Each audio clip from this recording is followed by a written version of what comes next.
Bonjour et bienvenue sur ma chaîne. Désolé de ne pas avoir mis de vidéo depuis 2 mois, mais bon, avec un déménagement et un aménagement de l'autre côté, ça m'a pris énormément de temps et pas facile quoi. Donc il faut reprendre ses repères et puis ou en trouver d'autres plutôt. Et on n'a pas trop le temps de faire des vidéos, même les sorties et autres, hein. Donc voilà.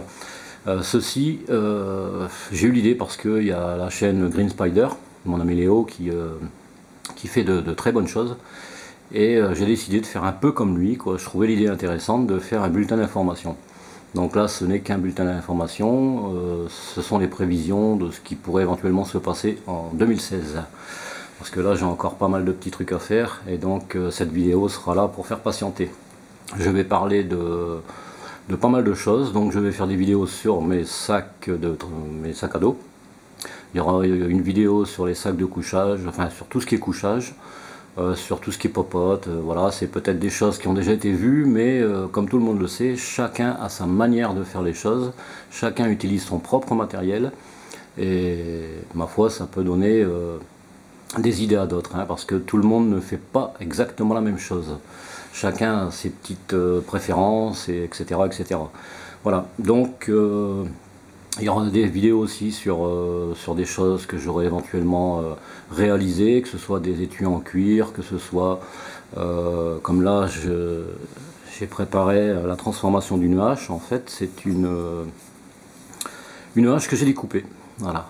En réalité, elle descendait comme ça et elle faisait ça. Donc ici il y avait une encoche pour enlever les clous. En fait, c'est une hache de plâtrier, il me semble, que j'avais depuis très très longtemps, que je me suis amusé à poncer, hein. D'ailleurs on voit c'est assez grossier, donc c'est pas fini, et je vais essayer de l'avoir un peu mieux pour faire un style genre tomahawk, hein. Je veux pas jouer les indiens parce que c'est pas trop mon truc, mais je trouvais le style assez joli, et ma foi c'est aussi pratique, hein. C'est pas très épais, mais ça fera quand même bien son travail, avec ce manche qui était peint et verni. Donc on voit encore ici la couleur dessus, hein. De toute façon il y aura certainement une tranche d'enlevé. Et au niveau du bois, on voit quand même le fil du bois, il est quand même, ma foi, dans le bon sens. Donc un manche quand même assez résistant. En attendant de trouver un morceau de bois assez droit, quelque chose de solide, et puis que j'aurais récupéré en forêt, sans pour autant détruire un arbre qui est encore vivant, hein. Il y a assez de bois mort comme ça, et de bois assez solide pour faire ce que j'ai envie de faire. Voilà, ça c'est un des petits projets. Donc pour cette hache, il y a encore d'autres choses à faire, hein. Je dirais déjà qu'il faut l'arrondir peut-être un peu plus, je sais pas, je vais le fignoler. Je sais pas encore trop ce que je vais faire. J'en ai profité aussi pour nettoyer celle-ci, pour enlever la rouille, pour lui donner un aspect un peu plus intéressant. Voilà, hein, c'est quand même beaucoup plus joli que cette peinture noire qu'il pouvait y avoir. Donc voilà, c'est Drop Forged. Bon, c'est une hache toute simple, hein. Ça c'est une petite hache de charpentier, hein. Il y a aussi la petite encoche, comme il y avait sur l'autre. Bon, celle-là ça va rester. C'est vrai que les aficionados de très bonnes haches, genre Waterling, Roselli ou autres, ou même Husqvarna, diront que ça c'est de la merde, peut-être. Mais bon, c'est de la merde qui m'a bien servi et qui me servira encore bien. Ensuite, un petit achat. Donc ça c'est, comme j'ai dit, c'est le bulletin d'information, mais pour l'instant je présente quelques nouveautés, j'en parlerai un peu plus. Petite scie que j'avais acheté dans un magasin d'origine allemande, hein, que tout le monde connaît, ça s'écrit en 4 lettres, Lidl pour pas le prononcer, et j'ai trouvé ça pour 3,99 €, et franchement c'est une bonne petite scie, hein. Voilà, il faut appuyer dessus pour l'ouvrir, ça coince, c'est bien. Au niveau de la lame, la dentition c'est pareil que la Fiskars, que j'ai d'ailleurs, c'est la 173 je crois, je sais plus, ou ça fait 173 mm, je sais plus exactement. Cette lame est un peu plus longue, pas grand chose, elle est un peu plus épaisse, pas grand chose non plus, mais quand même un peu plus rigide. La dentition est identique, et cette scie fonctionne parfaitement bien, quoi. Donc pourquoi s'embêter à dépenser 20 ou 25 €, voire même 30 €, pour une scie, alors que pour 3,99 € ça fera exactement le même boulot, hein. J'ai testé les deux et je peux vous dire qu'elle coupe aussi bien l'une que l'autre. C'est la même dentition, hein, je précise bien, et donc si on, je ne sais pas si on va le voir avec, en fait c'est un modèle, c'est fabriqué en Allemagne. Donc voilà, ça c'est encore une autre petite chose, vous voyez, ça se bloque même à ce niveau-là, ça veut dire que si admettons on cherche à la fermer, on risque pas de l'avoir sur les doigts. Ça nous rappelle un peu que ça, c'est des outils qui sont assez tranchants. Ensuite, une petite nouveauté, bon c'est pas grand chose, hein, c'est un petit couteau de coupe. C'est de la marque Colt. Je sais pas si on va bien le voir, si ça fait un mise au point ou pas. Voilà, c'est le Colt. Je l'ai raffûté, donc il coupe assez bien. Et en fin de compte, j'ai déjà préparé l'étui en cuir. J'ai déjà commencé, le patron, et puis la découpe grossière du cuir. J'aurai plus qu'à le former et puis à le finir. Donc il y aura un étui qui sera fait à peu près dans ce style-là, avec les 4 œillets, voire peut-être même plus, je sais pas encore. Je verrai ça un peu à la fois, quoi, parce que bon, les idées viennent parfois, surviennent, je dirais même, à la dernière minute, et puis bon, ça permettra d'avoir ce même style, on va dire, et il y aura forcément une petite lanière de cuir qui va venir ici et qui va repasser par au-dessus avec peut-être une pression ou autre chose. Donc ça fait que ce sera une sécurité en plus, et ce qui permettra, quand c'est ouvert, comme le couteau est petit, on peut s'en apercevoir, hein, franchement, on aura la lanière qui va venir jusque là et qui va donner un prolongement au manche et qui nous permettra peut-être de mieux le tenir. Et quand le couteau sera rangé, bah, il suffira dans ces cas-là de remettre la lanière par-dessus et la petite pression, et puis voilà quoi. Petite idée que j'ai eue. On verra bien. Donc ça, j'en parlerai dans une prochaine vidéo. Un autre petit truc que j'ai fait, c'est tout simplement avec un morceau d'alu.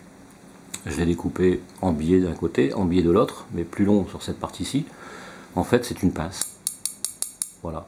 Normalement, je voulais la fignoler un peu en découpant un peu ici pour faire quelques dents, que je vais replier sur l'intérieur légèrement, donc ça va dépasser peut-être même de 2 mm, c'est suffisant, 2-3 mm, et qui permettra justement d'attraper les saucisses ou autres pour éviter que ça glisse et que ça tombe, quoi. Donc ça c'est une idée que j'ai eue, que je vais mettre, que je vais fignoler, finir et mettre dans mon sac à dos. C'est de l'aluminium, c'est pas de l'aluminium alimentaire, je précise, mais ce sera pas plus nocif qu'un bout de bois qu'on va trouver dans la forêt, comme certains font, le tailler et puis piquer les saucisses avec, hein.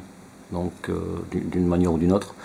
Ça a déjà été testé avant qu'il ait cette forme, et je peux vous dire que c'est bien pratique, hein. Il y a mon ami Fred de la chaîne Fred Nature Paisible qui l'a utilisé, et franchement il m'a dit que c'était vraiment une bonne idée.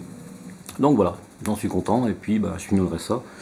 Ensuite, petite nouveauté pour moi, hein, c'est pas bon, ça c'est une petite pochette porte-grenade normalement, et j'ai eu ceci à quelqu'un qui m'est cher.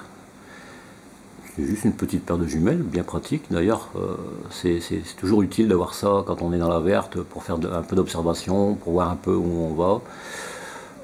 Là, c'est en fait, c'est du 8-22, donc 122 mètres à 1000 mètres. Bon, ce qui est quand même assez bien. Je les ai essayés, c'est vraiment agréable, on voit vraiment bien avec.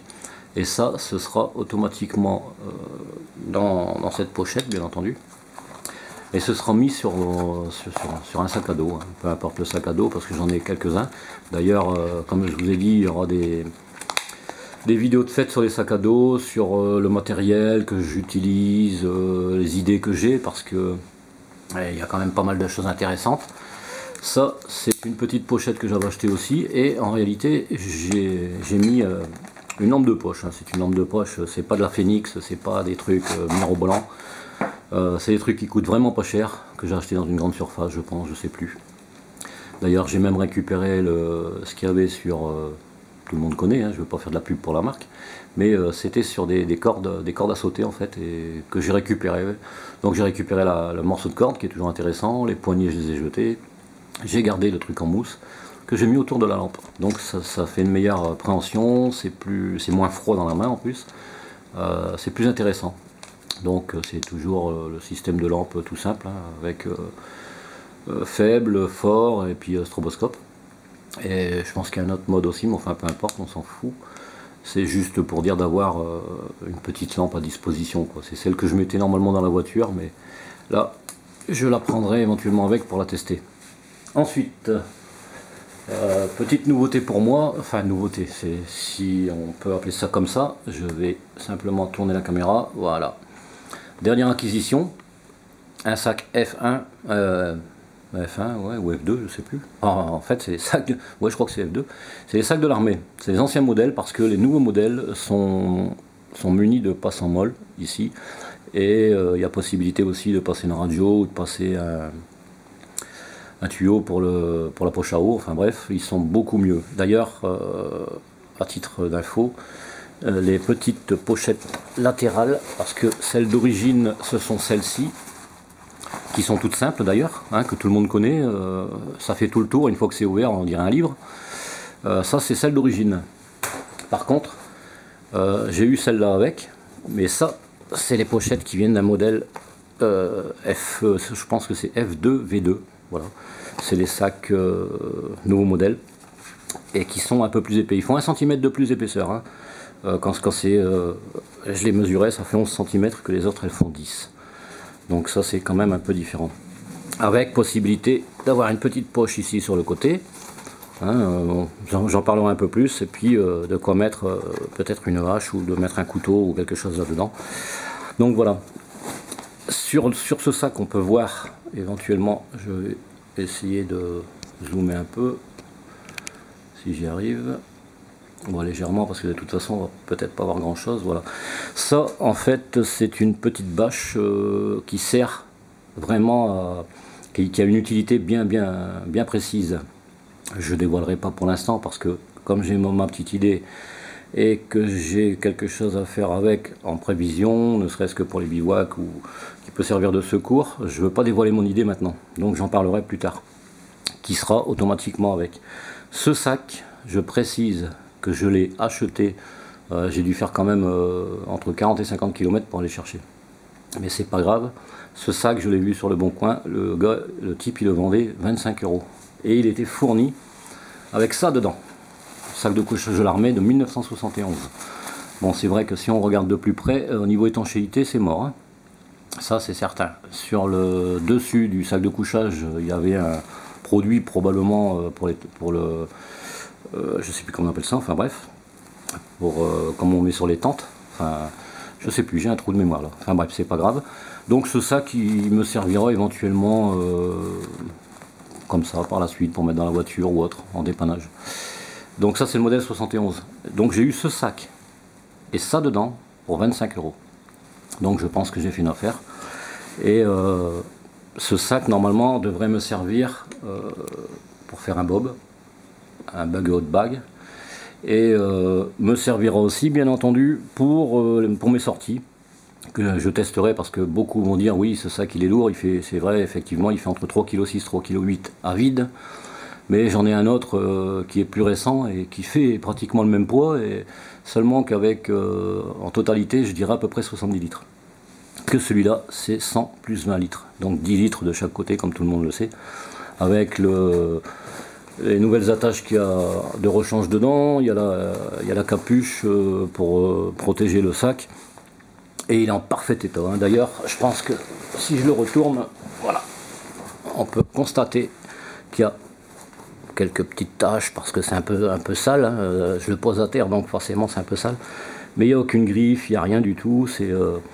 C'est pas un sac, quelques petites griffes légères, mais bon, c'est pas un sac qui a été malmené quoi. Et pour le prix 25 €, j'aurais eu tort de m'en priver. Donc voilà, ça c'était pour les petites informations. Il y aura possibilité éventuellement, hein, je veux pas me charger non plus comme une mule, non pas marcheur ultra léger, mais possibilité avec ce type d'attache de pouvoir éventuellement avoir une pochette sur le devant, avec des choses légères, hein, la carte, tout ce qu'on veut. Ça fait un emport supplémentaire, ça fera pas beaucoup de poids en plus. Et ça dépendra quoi. Et justement sur la poche qui est, comme tout le monde le sait, en dessous, sur le compartiment qui est en dessous, dedans il y a un nouveau sac de couchage, enfin nouveau, c'est une occasion, mais un sac de couchage plus récent, dans ce type là, mais beaucoup plus récent, hein, parce que là le système de fermeture c'est comme ceci, avec une sangle quand même un peu plus épaisse, et sur les bouts c'est métallique. Donc ça c'est vraiment l'ancien modèle. Que là j'ai un modèle plus récent de 1992, sac de couchage de l'armée, trapézoïdal, qui lui est étanche. Donc ça a été mis dans le sac. Beaucoup me diront oui mais c'est lourd. Il faut savoir que celui-ci, l'ancien modèle, il fait 2,8 kg. Que le modèle que j'ai là, plus récent, il fait 2,2 kg. Ça fait quand même 600 grammes de différence. Et moi je préfère avoir 600 grammes de plus, enfin d'avoir un sac de couchage de 2,2 kg, je me mets à bégayer maintenant, et d'avoir un bon couchage quoi. Parce que dans le sac, il y a un sac de couchage tout à fait ordinaire. Il y a tout ce qu'il faut. De toute façon, j'en parlerai lors des vidéos que je ferai sur les sacs et sur les couchages. Et là, peut-être qu'on comprendra un peu mieux mon point de vue. Donc voilà, ça c'est sur les choses que je devais parler. Bon, ce qu'il y a, c'est que oui, juste une petite info. Parce que beaucoup de personnes me posent la question sur mes tatouages. Voilà. Et on me dit, oui, pourquoi tu as mis 666 sur ton pouce? Déjà d'une, ça peut faire 666, mais il y a aussi la Ducati 999, la 999.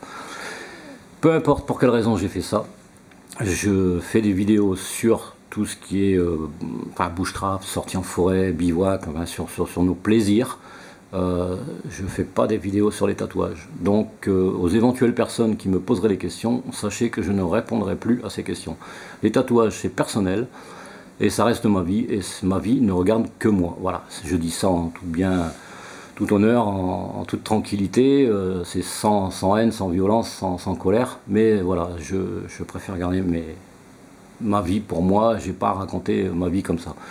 Là, je fais des vidéos, je vous montre pas mal de choses, je partage mes idées parce que j'ai pas mal d'idées, j'ai énormément de projets en tête, énormément de choses à faire que je veux vous faire profiter. Et donc ça en reste là quoi. Donc sur le sujet du bivouac, de tout ce qu'on veut, des sorties en forêt, de matériel, de retex, de tout ce qu'on veut. Mais sur les tatouages, ceux qui veulent en savoir un peu plus, ils vont sur des sites spécialisés. Tout simplement, voilà. Les choses étant dites, donc je récapitule un peu, hein, ça, comme le titre l'indiquera, c'est un bulletin d'information pour 2016. Peut-être qu'entre temps il y aura une vidéo qui apparaîtra avant l'année 2016, je l'espère en tout cas. Mais ça c'est les prévisions, j'ai beaucoup de choses de prévues que je vais faire, et j'en parlerai plus précisément donc pour les sacs de couchage, pour donc tout ce qui est couchage même, avec les bâches et tout ce qui va avec, les sacs à dos, parce qu'on a besoin de sacs à dos pour transporter bien naturellement. Après ce sera sur les popotes, sur tout ce qui peut servir pour la boisson, pour l'eau, quoi, pour manger, enfin voilà, voir éventuellement la nourriture que j'emporte. Parce que dans ce type de sac qu'il y a là, je veux pas, sachant qu'on peut déjà mettre pas mal de choses dedans, je veux pas qu'il soit hyper lourd quoi. Il y a des gens qui arrivent à porter lourd. Moi je précise bien une chose, parce qu'il ne faut pas que j'oublie de le dire, c'est que dans tout ce qui est sorti, bivouac, certains vont me dire oui mais c'est lourd, oui mais ceci, oui mais cela, bon peu importe, chacun, je respecte la pensée de chacun, mais moi je sais que même si j'ai des problèmes de dos, je vais savoir porter ce type de sac, peut-être pas sur des dizaines de kilomètres, mais en général quand on va faire un bivouac on sait où on va. Et si on veut se reposer, on peut se reposer, on n'est pas l'armée. J'aime bien ce type de sac parce que c'est des sacs tactiques, c'est des sacs pratiques, ça a été mis à l'épreuve maintes et maintes fois. De toute façon, avec les militaires, il n'y a aucun souci. Ils crapahutent comme des malades, que nous, on a largement le temps, on fait ce qu'on veut quand on veut. Voilà. Moi, je ne cours pas. Si je suis avec quelqu'un qui est pressé, il s'en va en avant, il fait ce qu'il veut, c'est son problème, pas le mien. Moi je suis avec Fred Nature Paisible, on s'entend parfaitement bien. Pour ce qui est des sorties, il n'y a aucune prise de tête, il n'y a rien, c'est la personne idéale pour faire les sorties, quoi. Après il y a d'autres amis qui sont tout aussi sympas. Et en général, ces gens-là, s'ils ont le même esprit, ils vont pas courir, quoi. Hein, on va prendre le temps de faire les choses. Voilà, ceci étant dit, je pense que j'ai peut-être plus grand chose à rajouter, sauf que pas mal de vidéos vont voir le jour, et puis j'espère que ça vous plaira. Ah oui, juste une petite chose, je remercie les nouvelles personnes qui se sont abonnées à ma chaîne, parce que ça fait vraiment plaisir. C'est quand même quelque part un peu grâce à eux que j'ai cette envie, que j'ai envie de le faire. N'importe comment je l'aurais fait, parce que c'est déjà mon propre plaisir. Mais ça stimule, ça fait du bien. Et là j'arrive quand même, là ça doit être environ à 366 abonnés. J'y croyais pas d'ailleurs, je me disais si j'ai une centaine d'abonnés j'aurais vraiment de la chance. Et là apparemment ça fonctionne. Je vous remercie tous, hein, tous les nouveaux abonnés, les anciens, ceux qui me suivent depuis le début. Et je ferai en sorte que vous ne soyez pas déçus pour ce que je vais présenter, et que ça pourra éventuellement vous servir, vous inciter, vous donner des idées, et puis pourquoi pas d'en faire de même, quoi, hein. Je pense que c'est donné à beaucoup de gens de bricoler. Il y a des gens qui ont deux mains gauches, d'autres deux mains droites, et moi j'ai une main droite et une main gauche, donc je sais m'en servir. Et je profite de tout ce savoir pour me fabriquer des choses, pour faire certaines choses, et même d'en faire profiter à d'autres. Donc voilà, en principe, une petite prévision en 2016, je pense que ce sera fin hiver, peut-être début printemps, je sais pas, une petite sortie qui sera prévue avec mon ami Fred de Nature Paisible. On va mettre ça au point d'ici quelques temps, parce que là il est au travail, et puis il est en déplacement. Donc beaucoup de travail, je lui souhaite bon courage d'ailleurs. Et comme ça, il y aura une petite sortie en prévision, il y aura des tests, il y aura des choses que je vais faire, et puis des idées que j'ai eues et que je voudrais faire profiter à d'autres, hein, parce que c'est un peu le but de ma chaîne, tout au moins, de faire profiter, hein. Donc voilà, je tiens à remercier toutes les personnes, comme j'ai dit, qui se sont abonnées à ma chaîne, hein. D'ailleurs, je fais un petit coucou à, je pense qu'il s'appelle David, c'est de la chaîne, je ne sais plus, ça y est, j'ai encore un trou de mémoire. La Taverne de la Fougère, pardon, voilà. Donc je salue mon ami Jack de la chaîne Rando Survie, Rando Bivouac Survie.